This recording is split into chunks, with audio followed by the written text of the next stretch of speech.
Ang kwentong ito ay hango sa totoong buhay.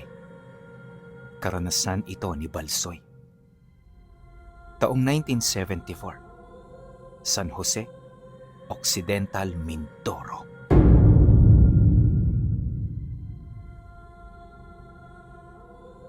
Noong mga panahong ito, kasalukuyang nakatira sa San Jose ang pamilya ni Balsoy. Musmus kung maituturing pero malaki ang pakinabang niya sa kanilang pamilya. Sa edad niya kasing yan, nagtatrabaho na siya sa bukid. Hindi pa noon uso ang pag-aaral pinuno, kaya nakatungtong siya ng ganoong edad nang hindi man lang nakakaapak sa paaralan. Mangmanman kung tawagin ng karamihan, para sa kanyang mga magulang, isa siyang batang mapagmahal at responsable. Ayon sa kanya, kapag may nangungut siya sa kanya, palaging habilin ng mga magulang niya na huwag yung pansinin. Balsoy, makinig ka. Madaling pumasok sa gulo, pero napakahirap diyang lumabas. Hayaan mo ang mga nangungut siya sa'yo, dahil may mga araw din sila. Tandaan mo, hindi permanente ang buhay natin dito sa mundo. At kahit gaano kataas ang narating mo, sa isang kisap mata posible pa rin niyang magbago. Kaya hanggat may pagkakataon, magpakita ka ng mabuti sa kapwa mo, dahil ang kabutihan ang pinakamasamang ganti sa mga nang-aapi. Magmula noong narinig niya ang mga habili ng kanyang ama, natutunan na niyang magpigil. Hindi siya basta-bastang nagpapadala sa kanyang emosyon dahil kadalasan ang resulta nito hindi maganda. Ilang beses na rin niya yung naranasan, kaya natuto na siya. At sa paglipas ng mga taon, nung medyo nagkakaedad na siya, unti-unti niyang nataglay ang pag-uugali ng kanyang ama. Ito ang humubog sa kanya pinuno hanggang sa magkaroon na rin siya ng pamilya. At sa pagsapit ng taong 1974, nakabukod na siya sa kanyang mga magulang. Kagaya ng trabaho ng kanyang ama, pagsasaka rin ang ipinangbuhay niya sa kanyang mag-ina. Wala rin siyang ibang hangad noon sa buhay, kundi maging maayos ang mga kalagayan nito. Hindi naman sa gusto niyang yumaman. Ang gusto lang niya guminhawa sila kahit papaano. Kaya araw-araw, patuloy siyang nagbabakasakali na sana'y dumating na rin ang swerte niya. Ang kaso lang, parang napakalabo nito. Sa araw-araw niya kasing pagsasaka, wala pa rin siyang nakikitang pag-asa. At habang tumatagal, unti-unti na rin niyang natatanggap ang kapalaran ng kanyang buhay. Napagtanto niya kasi na kahit anong gawin niya, hindi na siya makakawala sa tanikala ng kahirapan.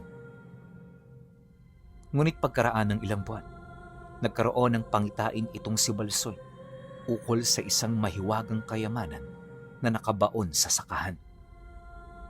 Noong una, inakala niya na panaginip lang ang lahat ng ito, pero pagkaraan ng isang linggong panggagambala sa kanya, unti-unti na siya nitong napaniwala. At kalaunan, nakumbinsi niya ang kanyang sarili na posibleng totoo ang kayamanang napanaginipan niya.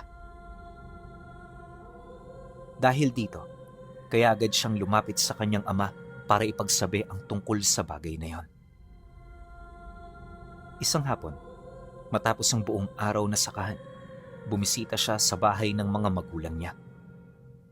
Pagdating niya rito, nadatnan niya ang tatay niya na kasalukuyang naghahasa ng panggapas. Paglapit niya rito, tahimik siyang umupo sa tabi nito habang nagmamasid. Hindi na muna siya umimik, gawa ng naroon pa noon ang mga kapatid niyang babae. Nang mapansin naman niyo ng kanyang ama, agad itong napatingin sa kanya habang nagsasalita. Ano ang problema, Balsoy? Bakit parang tuliro ka? May nakaaway ka ba? Wala naman tay. May iniisip lang ho. Sagot naman niya habang bakas sa mukha ang pagkailang. Nang marinig ito ng tatay niya, ito na mismo ang naghanap ng paraan para makausap siya ng pribado. Aminado ang tatay niya na kilala siya nito, kaya alam na nito kapag meron siyang dinadalang problema. Hindi nagtagal. Pagdating nila sa likurang bahagi ng bahay nila, tahimik silang umupo roon habang pinakikiramdaman ng bawat isa.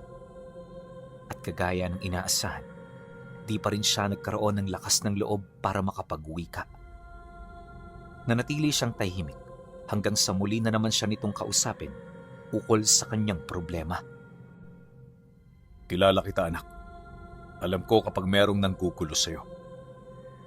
Sige na, magsalita ka na para malaman ko kung anong pinagdadaanan mo. Pangako, tutulungan kita sa abot ng aking makakaya. Dahil sa sinabi nito, nakaramdam siya ng kapanatagan sa kanyang sarili. Alam niya kasi na ang tatay niyang yon ang nag-iisa niyang kakampi kapag meron siyang pinagdadaan ng problema. Kaya naman sa halip na magtago pa, nagdesisyon siya na ilahad ang tungkol sa mga pangitaing gumagambala sa isip niya. Nang marinig ito ng kanyang ama, hindi ito kaagad nakapagsalita. Inakala niya na wala itong ideya sa mga sinabi niya, pero maya-maya lang, may sinabi itong bagay na ikinagulat niya ng husto.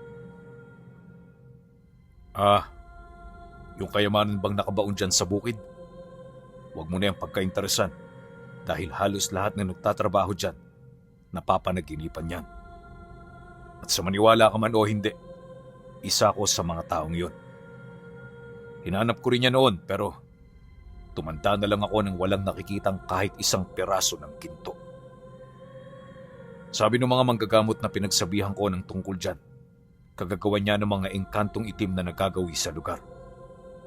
Hinihikayat nila ang mga pusong nagmamalabis ng mga bagay na kailanman hindi nila mahahawakan.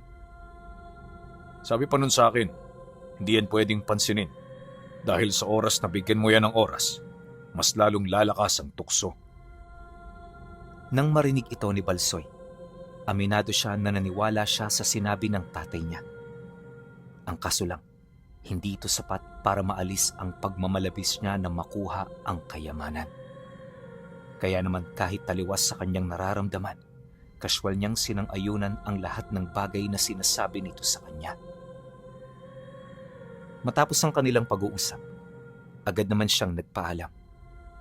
Nangako siya sa tatay niya na hindi niya na ito papansinin, pero pagkaraan lang ng ilang araw pagkatapos ng pagtatanim, nakita siya ng tatay niya na abalang naghuhukay sa pinakadulong bahagi ng sakahan. Biyernes noon ng hapon nang matagpuan siya nito, at sa mga oras na yon, wala na roong tao. Dala ng pagkagulat, agad siya nitong sinigawan kahit siya ay nasa malayo. Nung marinig niya ito, ramdam niya ang galit ng tatay niya dahil sa kanyang ginawa. Maya-maya pa, pagpang-abot nilang dalawa, agad nitong kinuha ang mga gamit niya. Panay na rin ang pagmumura nito habang paulit-ulit na ipinapaalala sa kanya yung mga bagay na napag-usapan nila. Hindi mo ba naintindihan ang mga sinasabi ko sa'yo? Ano bang gusto mong gawin? Patuloy lang na magpaloko sa mga yan? Makinig ka, anak. Wala yang magandang kahahantungan. Kaya kung ako sa'yo, tumigil ka na. Iligpit mo na yung mga gamit mo. Sa bahay na lang tayo mag-usap. Nang marinig niya ito, hindi na siya umimik. Literal na sumunod na lang siya sa tatay niya hanggang sa makauwi na sila. Ngunit habang papalayo sila ng sakahan, may napansin siyang dalawang tao na nakatayo at nakatingin sa kanila. Nasa malayo ang mga ito, kaya hindi niya kaagad naaaninag ang muka. Mabilis din yung naglaho pinuno. Animoy hinigop ito ng kung anong bagay. Pagdating nila sa bahay ng mga magulang niya, agad siya nitong pinapasok. Upang magkaroon sila ng maayos na usapan, sinikap nitong paalisin ang lahat ng kapamilya nilang nakikinig. Nung silang dalawa na lang, tsaka binuksan ng tatay niya ang paksa patungkol sa kayamanang hinahanap niya. Walang maitudulot na maganda sa iyo ang bagay na yan, anak. Marami na ako nakitang naghanap ng kayamanang yan na nasira ang buhay. Yung iba nagpakamatay at yung iba hindi na nakita pa. Sabi pa ng mga manggagamot, Kinuha ang mga taong yon ng mga engkanto. Hindi nila matukoy kung saan ito dinala, pero isa lang ang nasisiguro nila. Hindi na yon makakabalik pa. Ayoko mangyari sa iyo nangyari sa mga taong yon. Kaya pakiusap, lubayan mo na ang tungkol sa bagay na yan. Hindi ko ito sinasabi dahil may masama akong motibo o binabalak. Tatay mo ko at wala akong ibang hinahangad kundi ang makakabuti para sa iyo. Pasensya na kayo, Tay. Sadyang, ito na lang kasi ang nakikita kong paraan para maiahon ang aking mag-ina. Nagkamali ako. Kaya ngayon ho, ipinapangako ko sa inyo. Hindi ko na yun uulitin. Hindi masarap ang tagumpay kung makukuha mo yan nang hindi ka dumaraan sa hirap. Tandaan mo, ang tunay na tagumpay ay ang pagkakaroon ng masaya at payapang buhay. Malayo sa karamdaman at higit sa lahat nagmamahalan. Nang marinig ito ni Balsoy, di na siya nakaimik. Aminado man na hindi niya nauunawaan ang ibig ng kanyang ama. Naniniwala siya na darating ang panahon, mauunawaan niya ang ibig nitong iparating sa kanya. Ilang minuto pa ang lumipas. Siya na mismo ang nagkusang mag-iwan ng kanyang mga kagamitan sa bahay nito. At pagkaraan ng ilang araw, hindi na muna siya bumalik ng bukid. Ipinangako niya sa kanyang sarili na hindi na siya roon pupunta hanggat hindi pa sumasapit ang panahon ng paggagabas. Wala na rin siyang balak na maghukay pa ng mga kayamanan dahil na rin sa mga payo at babala ng kanyang mga magulang. Akala niya dito na magtatapos ang lahat pero isang gabi, may dumalaw sa kanilang hindi pangkaraniwang bisita. Bandang 9:00 na nang kumatok ang mga ito. Kaya nang marinig ito ni Balsoy, inakala niya na isa yon sa kanyang mga kadugo. Ang kaso lang, pagbukas niya ng pinto, bumungad sa kanya ang 5 kataong nakasuot ng itim na talukbong sa ulo. May mga dala-dala itong sulo at sa estado ng mga ito, parang hindi yon galing sa baryo. Dala ng pagkagulat, agad niya itong tinanong kung ano ang pakay ng mga ito. Pasimple na rin siyang umatras habang pinipigilan ng pintuan na mabuksan ito ng tuluyan. Sinong hinahanap ninyo? Kung may hinahanap kayo, sa ibang bahay na lang kayo magtanong. Pagkasambit niya ng mga katagang yan, nanatili pa ring tahimik ang 5. Dahil dito, kung kaya't agad niyang sinubukang tingnan ang mga pagmumukha nito pero hindi niya ito magawa-gawa. Bukod kasi sa nakasuot ito ng talukbong, nakayuko rin ang mga ito habang nakaharap sa kanya. Unang naisip noon ni Balsoy, mga weirdong kasapi ng kulto ang mga taong yon. Kaya naman para mailigtas ang kanyang sarili, dahan-dahan niya na noong inabot ang sundang na nasa likod lang ng pinto. Mahilig kasi siya noong maglagay ng sundang sa pintuan dahil ito palagi ang habili ng tatay niya. Paghahawak niya rito, medyo nakampante siya. Sa isip-isip niya, kapag merong ginawa ang mga taong yon, hindi siya magdadalawang isip na ito ay pagtatagain. Ang kaso lang, ilang minuto na ang lumipas, di pa rin ito gumagawa ng kilos na medyo kahina-hinala. At ang tanging napapansin lang niya sa mga ito ay yung pagdarasal nito ng sabay-sabay. Maya-maya pa, may nakita siyang tao sa likod na biglang nag-alis ng talukbong. At sa isang kisap mata, bumungad sa kanya ang matandang babae na punong-puno ng limbag sa muka. Pagpang-abot ng kanilang tingin, sinalubong siya ng matatamis nitong mga ngiti.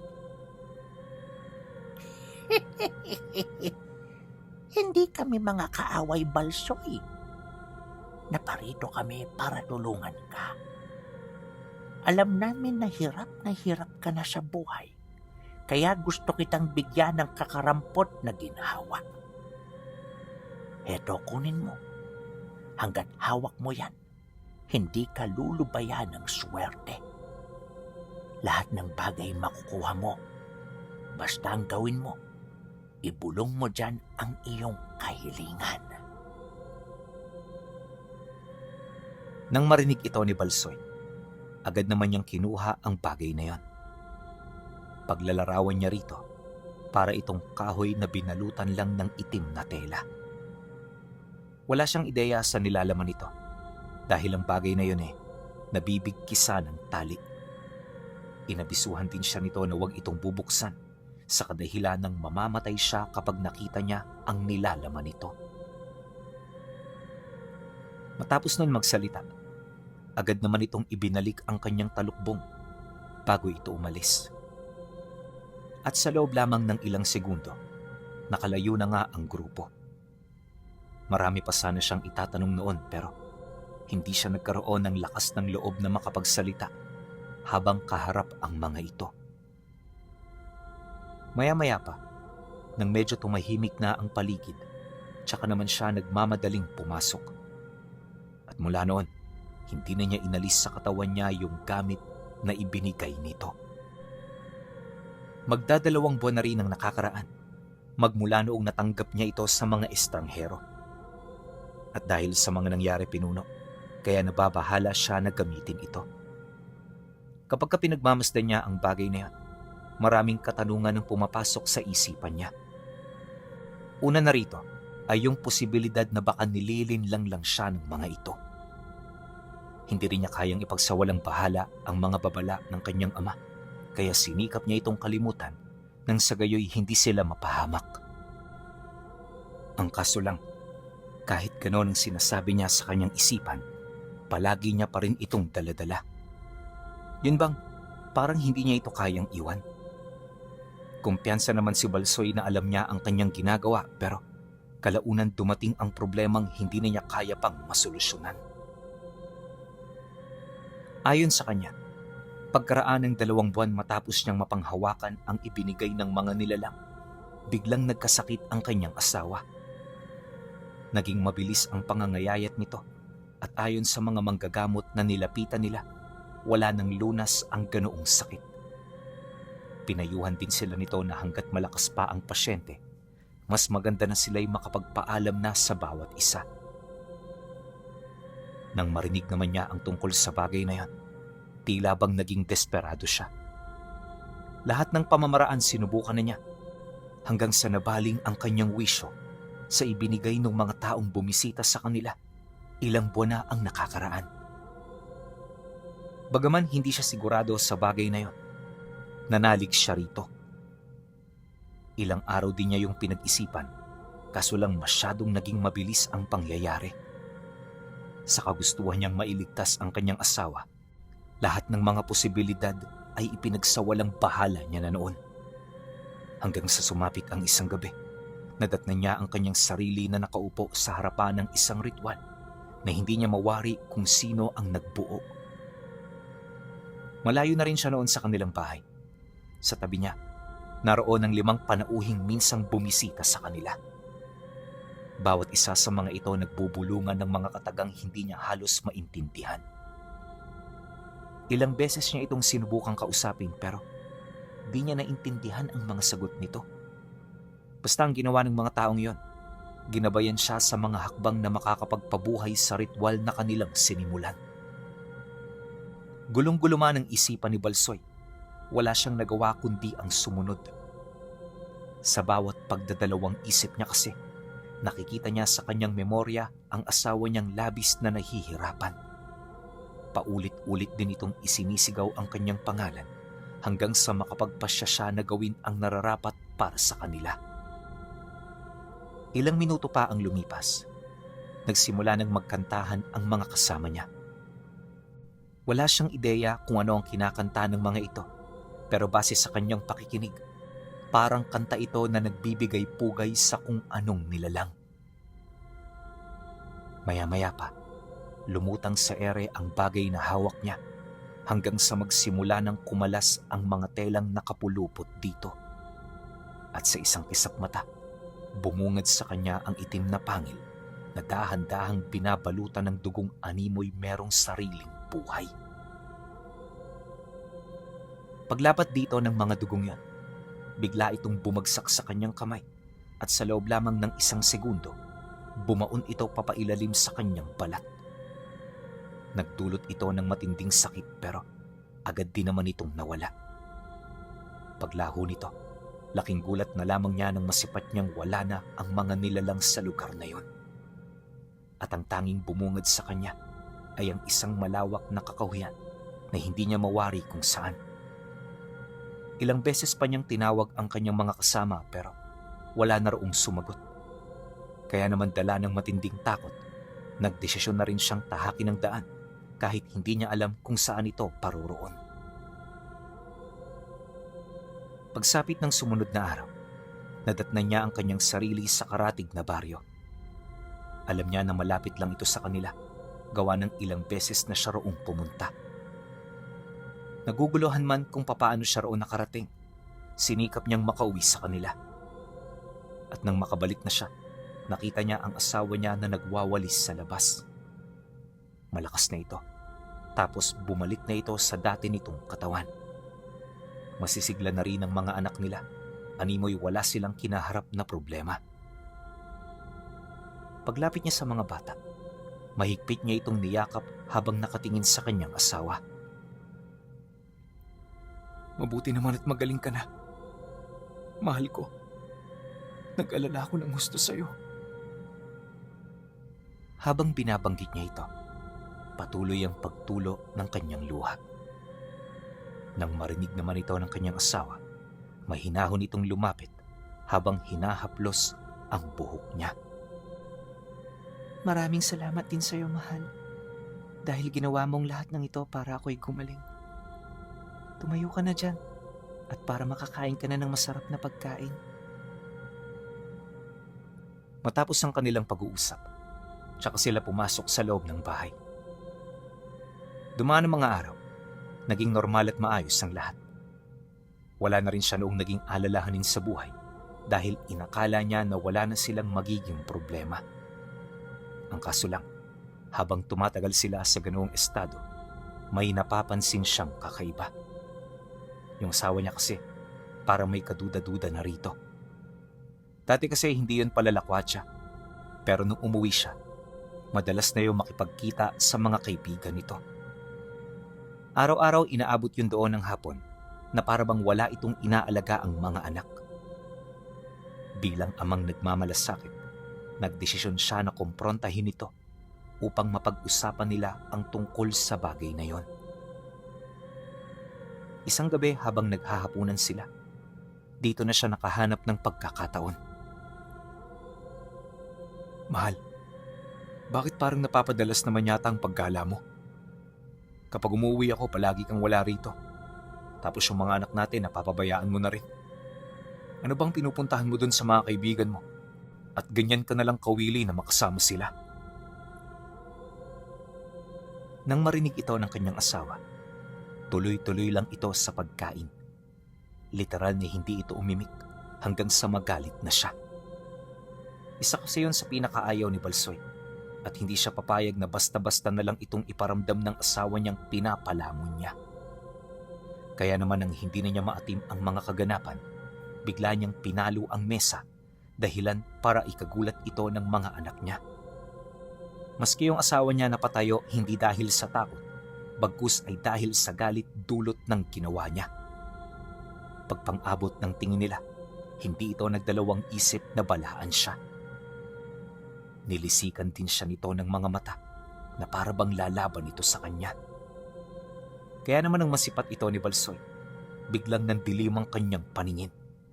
At kahit ayaw niyang saktan ng asawa niya, napilitan siyang gawin ito. Akala niya lamang siya dahil siya ang mas malakas. Pero nung magpang-abot silang dalawa, nakita niya ang pagitan ng mga lakas nila. At sa hindi malamang dahilan, para bang hindi man lang nahirapan ng asawa niya na talunin siya.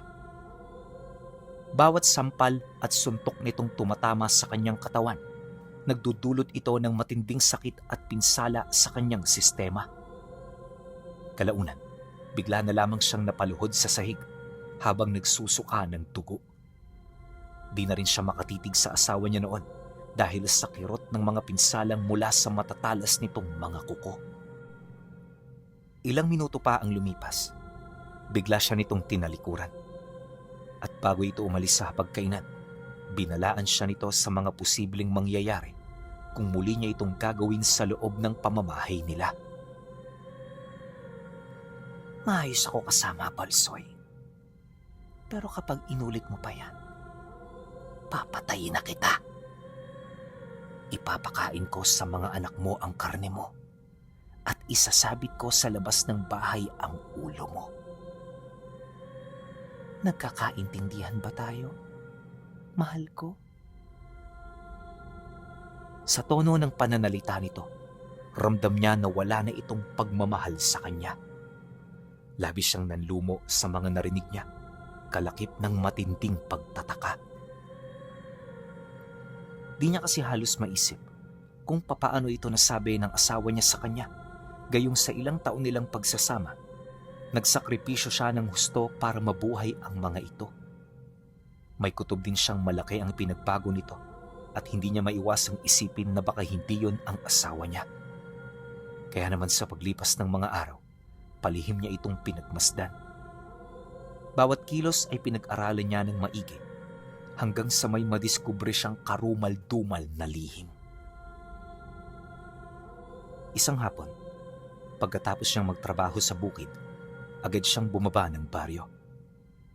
Di na muna siya umuwi dahil sa gusto niyang makita ang ginagawa ng asawa niya sa bahay ng kaibigan nito.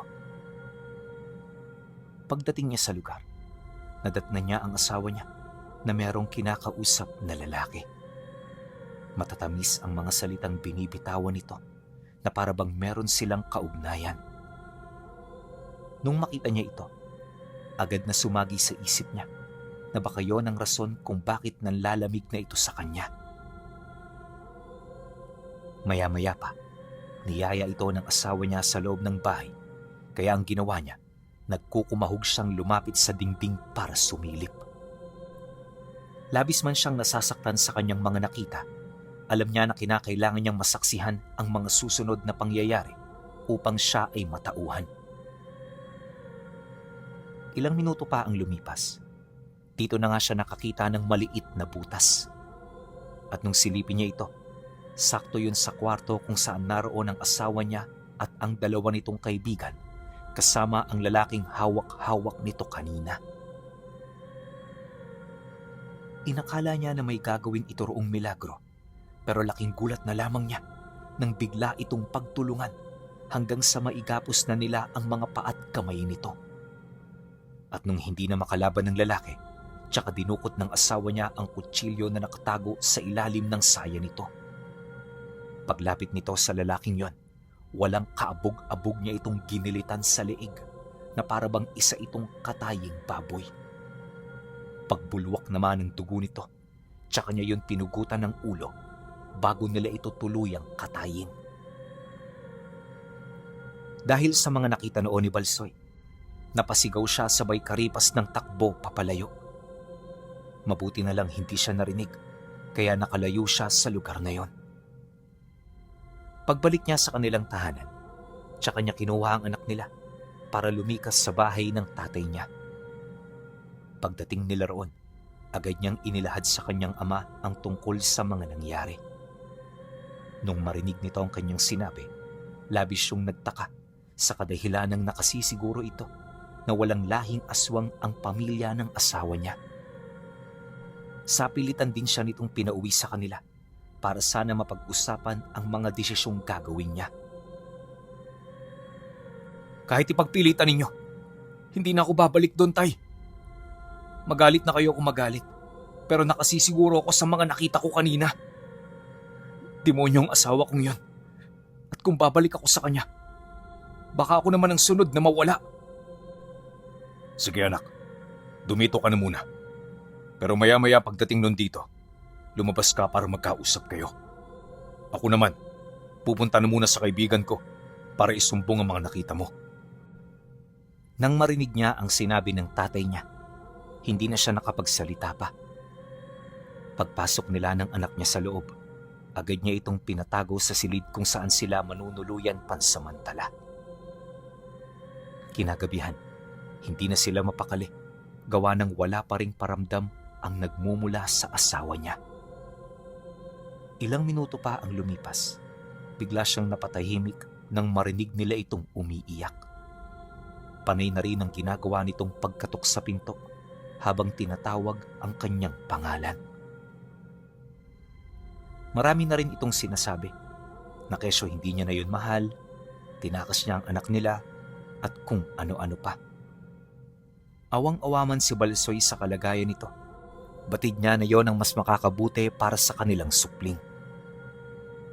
Hindi naglaon.